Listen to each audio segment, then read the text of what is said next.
The displacement effect. Do tax-free savings have an adverse effect on retirement? Part 2. I'm Marco Perri. Welcome to the Perri platform.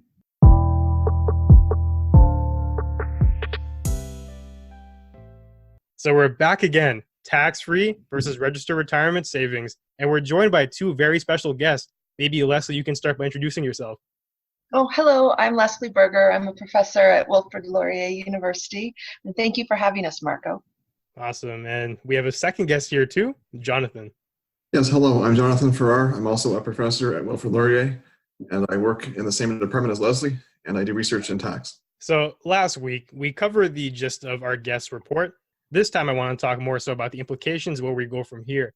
The key message being a 1% increase in TFSA contributions reduces RRSP contributions by about 0.4%. Today, as I mentioned, we're going to hone in on the specifics and get talking about that. Before we move to that per se, though, can we start by summarizing the report briefly? Maybe Leslie, you can take a stab at that. Okay, so our report, we looked at the tax savings behaviors of Canadians. And specifically, we were interested in how much they were saving in TFSAs versus RRSPs, and if over time people were making a choice to save more or less in their RRSPs once the TFSA was introduced. And so what we find is somewhat of a displacement effect, such that people are saving a little bit more in their TFSAs, and as a result, saving a little bit less in their RRSPs. Cool. So, Jonathan, what are some implications that we can draw from the findings, just very high level? One of the implications is that people are saving less for retirement if the amount of money that's being funneled into RRSPs is not as great as it could be. Then that has some implications for Canadians' long-term savings. And what it suggests is that people may not have enough in a RRSP for retirement. That's people that do not have employer pension plans, which is the majority of Canadians. It seems like the government also has a stake in this because the tax revenues are seemingly going to be reduced. Yes, that's another implication, is that not only do Canadians themselves, well, they'll probably have less for retirement in the long term, but RRSPs are taxable at withdrawal. Whatever amount you take out, that goes into your taxable income. And if there's fewer withdrawals that are made because people are saving less, then that's also less tax revenues for the government. Mm-hmm. So before we move on, I want to bring up some audience comments that we got from last week's episode and get you guys' responses to it. So feel free to jump in whenever you guys feel like you want to talk about it. So the first comment is, isn't the point of a TFSA to reduce taxes paid by lower end workers who previously had to lose 50 to 70% of their RRSP savings to GIS clawbacks? So based on that premise, it appears the TFSA is doing a good job. And just to clarify for the audience who are unfamiliar with those terms, a GIS is a guaranteed income supplement paid out to seniors in a nutshell. And the more you earn, the less you get. RRSP withdrawals are considered income, so you may end up hurting yourself. TFSA withdrawals don't have that same detriment though. What do you think about that? Well, the purpose of a TFSA is supposed to supplement people's savings. And the purpose of an RRSP is for people to save long-term for retirement. And presumably people who are saving for RRSPs would not have a need for any kind of GIS. And if a comment is made that by increasing savings in TFSAs, that means that there's going to be less likelihood of a GIS clawback. I mean, there might be some validity to it, but I don't think that's really getting at the essence of the issue here, which is people are saving less for retirement. And Leslie, would you agree with that, or do you have your different thoughts? No, I do agree with that. I think generally the purpose of the two vehicles is not necessarily to deal with this GIS clawback, but more so to encourage people to save in a different way. So either a long-term savings vehicle or perhaps a more short-term vehicle for other expenditures in the future. And another audience member had a similar question to the first one, and he asked, with withdrawal discipline, as if you treat your TFSA as a long-term vehicle, aren't TFSAs better than RRSPs for retirement? And I would say it depends, because the conventional wisdom is you look at people's estimated marginal tax rates in the future once they retire. If I retire in, say, 30 years and my marginal tax rate is higher than it is now, then I probably wouldn't want to be saving in RSPs because I'll be taxed considerably more. Whereas if I have a high tax rate now, and then I'm expected to have a lower tax rate in the future, it would make sense to contribute to an RSP now because I get the tax deductions and tax savings at a high tax rate relative to when I take the money out of the account in the future, which would be at a lower tax rate. Mm-hmm. And Leslie, you have thoughts about that as well? I agree. I think there's benefits to both. The RRSP from a long-term tax savings plan, depending on what level of income you're earning, does make sense. But at the same time, the TFSA makes sense from the point of view once you put your tax paid money into the TFSA, what you take out is essentially tax-free. So both have advantages depending on the individual and their earning potential over their lifetime. One other thing I was going to say is for people that put money in a TFSA, very few of them, from what we can tell from our research, are people that are just depositing funds in the TFSA and not taking them out. If people are able to do that, say contribute the maximum or some amount every year without taking it out. So in other words, you leave the money in the account over many years and you keep contributing every year. If people can do that, that's fantastic. But Yes. what our database seems to indicate is people are not doing very well at contributing and then leaving that money in year over year to grow. They tend to be treating the TFSA more like a savings account. Those short-term investment is very tempting to people, saving for things like a car, and I can see why the TFSA would enable that, but the RRSP wouldn't. And the next thing I want to ask you guys is very interesting because we briefly touched on it in our last episode, but I feel like the audience would like some more clarification. So the results show a 1% increase results in a 0.4 reduction in the RRSP.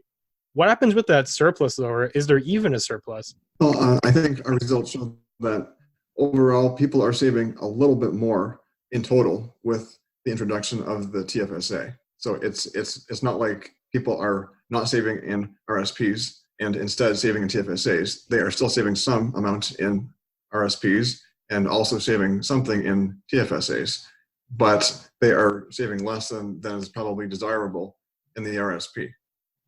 Mm-hmm.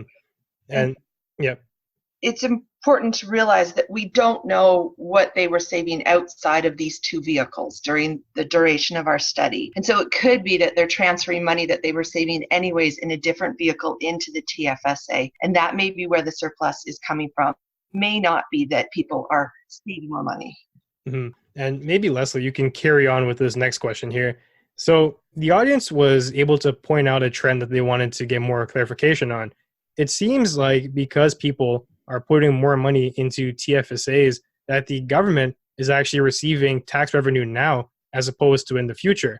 So that may be beneficial because from that perspective, it takes into account an opportunity cost. They can feasibly do something with the capital to make up for the loss in taxes in the future that they would have received from the RRSP. So do these things balance out? And if they do governments really have anything to complain about in terms of revenue? Thinking about the government revenue is likely a little bit beyond the scope of our study. We don't know what the government's doing with this revenue, but that is a valid argument, the fact that tax is being collected today instead of in the future. For me, the primary concern that we see in this study is perhaps more from the personal perspective, where people seem to be saving more for short-term needs and not committing savings long-term retirement perspective. And so the concern is that many Canadians, when they end up at a retirement age, won't have adequate funds to support their retirement. And to me, that is a significant concern that we should all be aware of. Mm-hmm. Jonathan, you have anything to add to that? Yeah, I would just make the comment that I think to mention tax revenues from the government and TFSA in the same sentence is actually a misnomer, because the government is getting no tax revenues when people put money in a TFSA. They get tax revenues once they can tax income, say on an RSP withdrawal. Mm-hmm. I think more so what the audience was, correct me if I'm wrong, but the TFSA, it's already taxed income that you're putting into it, but with the RRSP, it's more so deferred. Yeah. So from that perspective, are you more likely to agree with what they said? Yeah. Well, if the comment is more like a RSP could be revenue neutral relative to a TFSA, like that is if you put money in a TFSA and then take it out, there's no tax consequences to the taxpayer. Whereas if you put money in an RSP, you get a tax deduction, and then you pay tax when you take the money out. So the comment could be, well, aren't they 6 of one, half a dozen of the other? They could be, but it depends on the person's marginal tax rates. Now, when they put money in a RSP and then in the future when they take money out of the RSP. If the tax rates are the same, then I could see the point that your audience made as being valid. But if someone has a much higher tax rate, say now, than when they're expected to retire, that taxpayer is much better off to put money in a RSP versus a TFSA. Mm-hmm. So this next one is more of a hypothetical question. If we extend the data to now, because in the report it only goes to 2015, do you think the pattern continues? Hypothetically speaking, if so, do you think it's at the same rate, or have things worsened? Have they accelerated the shift? Well, what we saw with our results is a fairly steady trend from 2009 through 2015, and it tended to be increasing, so that like people were putting less money in their RSP relative to their TFSA. So that gap was widening little by little over each year that we investigated.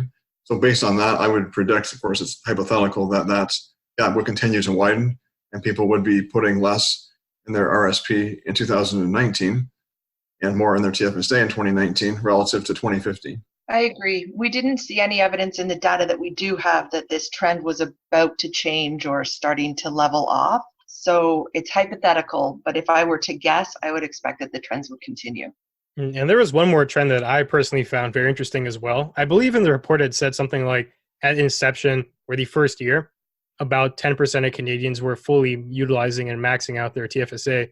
But in 2015, it was about 2%. And as that room, the cap grows, I would fully expect that to be even lower now today. That's pretty alarming, would you say? I think it's further evidence that perhaps as Canadians, we could be saving a little bit more and using up more of these opportunities that we have in front of us that the government provides in terms of tax savings. And I think it's also evidence that the limit for the TFSA is suitable. We're not hitting that limit. It doesn't necessarily, we don't see any evidence that it would need to be higher at this time.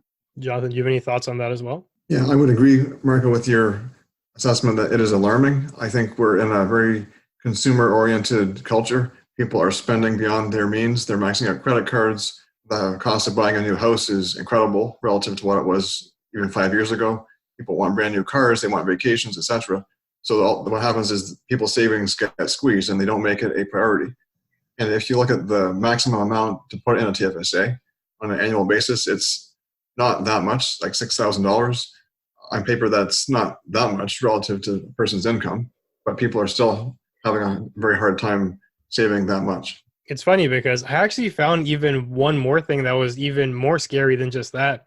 Based on the data, it seems like roughly throughout the years, on average, 60% of Canadians weren't using either vehicle, a TFSA or an RRSP. Why do you think that is? If I were to guess, I would think it has something to do with the consumerism that impacts society. People spend, and they're not in the habit of having a disciplined savings plan. I think that result is surprising and alarming to us all. And I think it's a red flag that as Canadians, we aren't saving enough. And these vehicles are available and they're not being used by the majority of Canadians, which is alarming. And what do you think about this? From my perspective, speaking from a more millennial viewpoint, it feels like there's a certain culture shift that's happening as well. People are seeing retirement, and some of them are thinking that it's out of reach. That's not even possible. I feel like that itself is also contributing to people's lack of regard for when it comes to saving. Maybe a mindset's happening or occurring. People are thinking retirement, and they're thinking, hey, why worry about it? It's never going to happen to me anyways. Do you think that's also something that's going on? It could be. It could also be evidence that it just seems so far out of reach with housing prices and other costs that are associated with that younger stage in life. Perhaps people can't even get to the point where they're thinking about retirement because they're faced with the looming mortgage that's coming or other significant costs in their life that come way before the day they get to retire. Now I want to transition to what exactly governments can do about this and about the pattern. And you think they should even do something about it? How do we fix this trend of Canadians not saving enough? One possibility is to require forced savings, and the government does that now for self-employed and employed individuals because they're required to pay into the Canada Pension Plan system. So one Band-Aid solution that I think could work, in fact, it's more than a Band-Aid because it has long-term implications, would be to increase the mandatory CPP contributions that Canadians make. Therefore, they are being forced to save, and the contributions are coming out of every paycheck that they make, or that they earn rather. Leslie, I want to ask, what do you think about that suggestion? I think it's one suggestion that might work. Other things are encouraging people to adopt on their own terms savings patterns that help them save long term for things like retirement. There's some evidence to suggest that even setting up a automatic withdrawal on a monthly basis increases an individual's savings significantly more than almost any other suggestion. And so simple things like that, I think, could help Canadians to address this problem. And perhaps if they were encouraged through the federal programs, that would be beneficial. And Jonathan, I actually wanted to ask, do you think you could expand more on how the CPP actually works for people who are unaware? Yeah, so if you're a employee of an organization, your employer and yourself each contribute to the Canada Pension Plan. I don't know the exact amount off the top of my head, but it's indexed to inflation every year. Say it's just under $3,000 a year. And if you're self-employed, you have to pay both the employer and the employee portion. So you're looking at maybe close to $7,000. And then once you hit age 60, that's the earliest you can take your CPP out of the plan. And once you hit age 60, then you have a built-in retirement system there for you.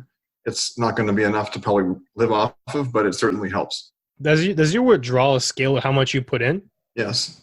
What you are able to get as a pension is highly correlated with how much you put in during your earning years. And it's interesting because I feel like another thing that, well, this idea of saving, something like the carbon tax, it's something that can get returned back to the consumer. It's going to help them. And you can actually make more based on the rebates by the federal government, but people still had a problem paying it up front because currently now it's kind of a loss for them.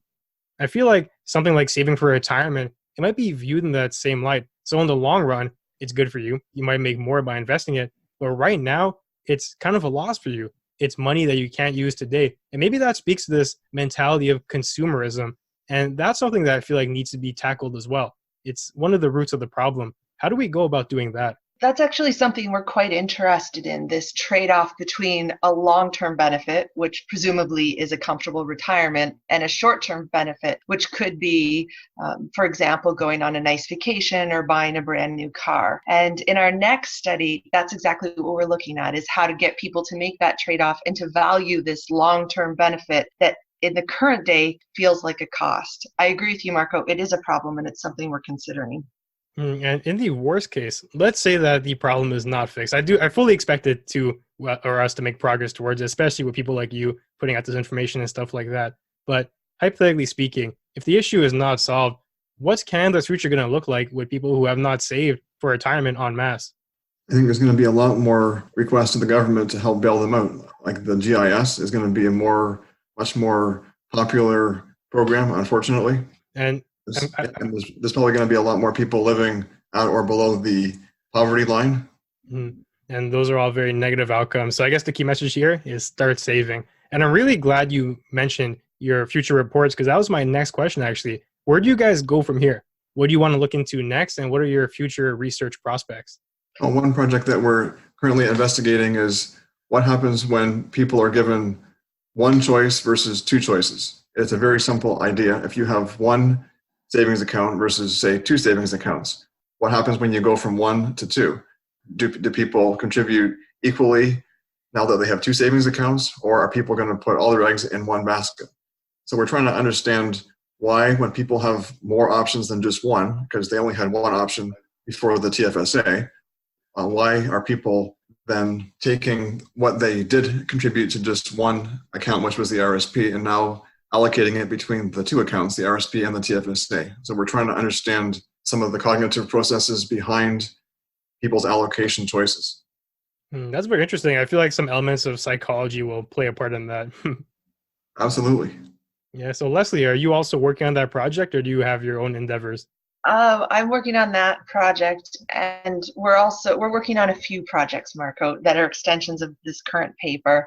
Another project that we're interested in is thinking about the features of each of the current savings vehicles and identifying which features are effective in encouraging people to save in those vehicles and which ones may be less effective. So thinking about how they're described to Canadians or what features are marketed about each of the RRSP and TFSA and how that impacts savings choices. Oh, that's very interesting. Actually, do you mind if I ask, how do you think they're marketed right now? Because I feel like there is a big difference, but I'm not too sure how to explain it. The TFSA versus the RRSP.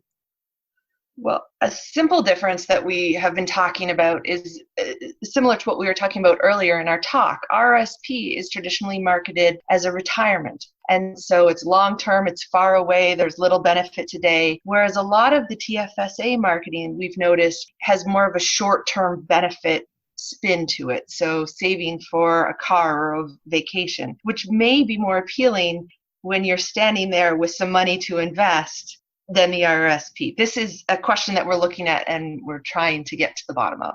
I like that. It's very cool. Now I'm going to move on to my final question. I want to give you each a chance to take a stab at it. Generally, what can people start to do now to better improve the situation for retirement? And I know that varies vastly depending on the individual circumstance, but based on your data and the results you found, generally, what can Canadians do now? Let's start with Jonathan. I think one thing Canadians can do is to become more financially literate. Book something like The Wealthy Barber. I read that when I was 18, and it's very easy to read. And the author, Mr. Chilton, goes through different scenarios if you save, say, a very small amount of money every week versus no money at all.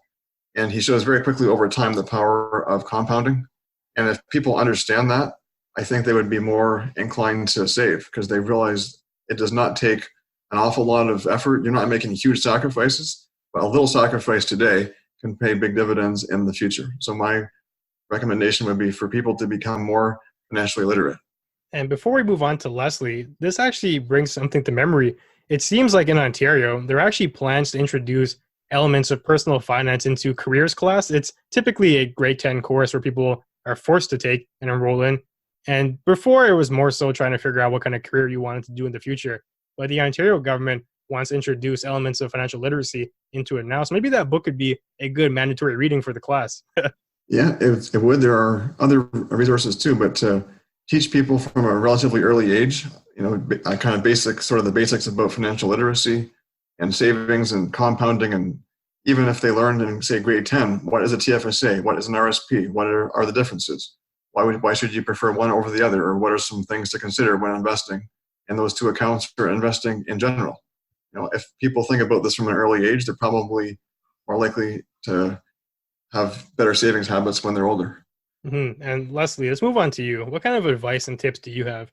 I would advise people to save what they can, even if you can't save enough to reach the maximum TFSA threshold or the maximum RRSP threshold. Every little bit counts. So try to save a little bit in both or at least one of these two accounts on an annual basis. And as Jonathan suggests, even a little bit throughout your lifetime can add up to a lot towards the end when you're ready to retire. And one final point I wanted to get your guys' take on, I asked Lou this as well. To me, it seems like risk tolerance is something that's crucially fundamental to proper investing, but maybe it's not the most forefront idea. People will want to invest and they automatically think stocks, but that might not be the correct path for people. So how important is this idea of risk tolerance, understanding your own personal levels?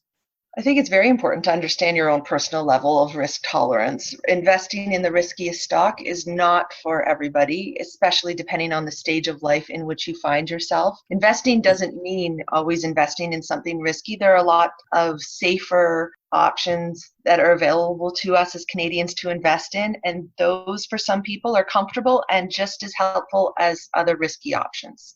Jonathan, would you agree? I would agree, and I would also say that maybe going back to our earlier discussion about financial literacy, people may not understand what types of investment vehicles they can use in an RSP and a TFSA. Yes, they can invest in individual stocks, but they can invest in GICs, they can invest in ETFs, mutual funds. There's lots of different options. Mm-hmm. And before we close today, do you guys have any final remarks you want to share with the audience? I would just say save, save, save. Words to live by. Thank you for having us. This has been a lot of fun. Yes. Thank you, Marco. Well, thanks for joining us. So that's it for today. We'll see you guys soon.